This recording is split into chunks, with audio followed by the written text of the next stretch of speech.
These are the 5 things you should never do to your children if you want them to learn grit, hunger, and perseverance. This is coming from a client of mine that I spoke to today, who is a first generation migrant that owns a chain of $2 stores from the far west, from Penrith all the way to the city CBD in Sydney. And I met him today at Bankstown Central, which is where he has one of his $2 stores. And I spoke to him about these 5 things. So the premise of this story is basically he called me up for a SMSF commercial business loan, which is around $10 million. And obviously I dropped everything just to go there and go, oh yeah, let's do it, right? But when you're dealing with first generation migrants, old schoolers, 99% of the time is just talking about my life, his kids, my kids, right? He's in his 60s, I'm only 40. But he likes to deal with me because he loves my grit, my hunger.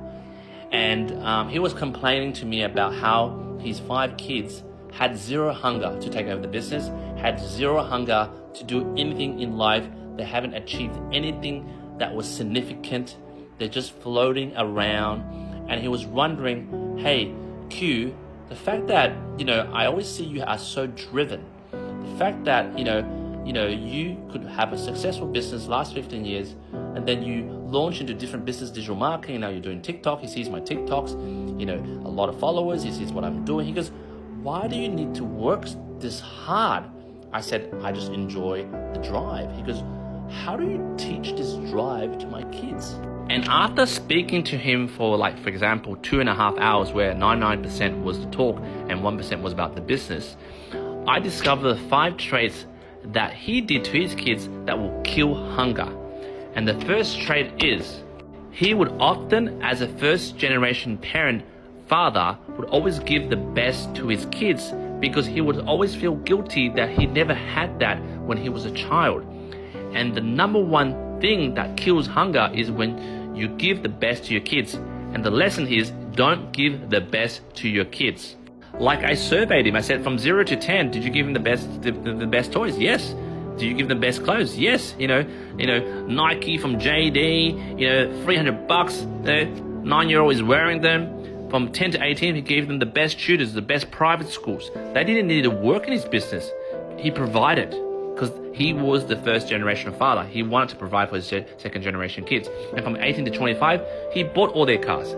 Whatever car up to $60,000, he would pay for. And that was no issue at all.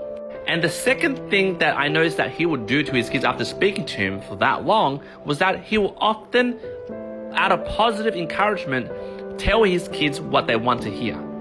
And what happens is, if you want to build hunger in your kids, don't tell your kids that they're good when they're not.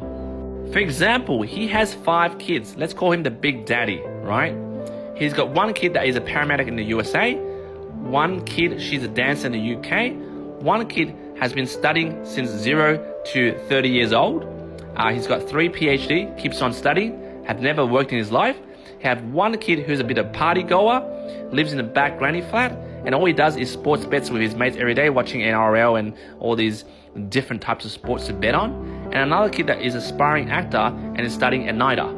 And all these kids, except this young kid over here, they're all 30, 33, 35, all right? And he feeds them money to pursue their goal. But never once he speaks to them and go, hey mate, I don't think you're really making it in what you're doing. If I was to turn off my tap over here, you guys won't make it. This dancer, no way. This person that keeps on studying, what? You gotta marry a wife and then have kids and then study some more? Where you gonna get a job from? If you turn off the tap, this is not gonna happen. And lesson number 3 that I learned is that he tells his kids, oh, dad will always have the money, don't worry about it, dad will always have the money. And lesson number 4 is that I found as a fault in what he did to his kids was he introduced nepotism, which means that when he was running these $2 stores and these kids needed work experience, they were immediate managers of staff that has been working there for 8-9 years, right? They were managing those people. So what happened? They had an ego boost. They were entitled. The fact that they could just go into a store and expect to be in the top position. And lesson number 5 is that this father did out of love and out of, his experience of pain that he didn't want his kids to experience, is that he never taught them to fish. He just gave them a fish, right? You want to be a paramedic and you say, oh, I support you, here's some cash, here's some cash. You want to be a dancer, dance, here's some cash, here's some cash. Instead, he didn't teach them how to fish. Maybe this guy could open his own paramedic or whatever medical practice as an entrepreneur. This person could open her dance studio. This person could open a tutoring school, whatever, right? He never taught them how to fish and run a business, except that he was only the provider. I said to him, mate, yes, I am 40 years old and you're, near 60, gray hair and stuff. And I'm not saying I'm wiser than you, but you can't make someone hungry and grit if you have your silver spoon and feeding them daily with food to keep their tummy full. You cannot have someone hungry when they're full every single day. And I said to old mate, in summary, I didn't have any of this, right? I never got the best things, right? I was told I was never great, okay? I had to prove that I am great, right? And, my dad always told me, I don't have money. You don't have to take 1 cent from me. And in terms of nepotism, my dad never had a business, right? He was like, he wasn't even working. Because by the time he came here through the refugee visa, he was already 50. He was already retired. He wanted me to go work to bring him money. And the thing is, he never taught me to fish. I had to find mentors that will teach me to fish. But again, this story isn't about me. It's about how do you teach your second generation kids as a first generation parent or migrant grit and hunger. And my version is the extreme version, is the lack of parenting and therefore trauma and significant issues that I'm trying to prove myself. That's not it. That's just the extreme end of why I'm so extreme, so hungry, right? So triggered by, just 1 small ounce opportunity, I'll just jump on it, right? But there is a balance, guys. And the balance is, it's very counterintuitive, but you need to balance. Don't always give them the best, right? Be age appropriate what you give them, right? Doesn't make sense you give a 5-year-old or a 7-year-old JD shoes from a JD, like Nike shoes from JD, that's like $400, or Jordans, right? They don't deserve that. Just be age appropriate. Don't give them the best. When you don't give them the best, doesn't mean you don't give them you give them the worst, right? You gotta be able to give them enough so they're hungry. Okay? If they want the best, they work for it. And for the kids, if they're shit at something, tell them.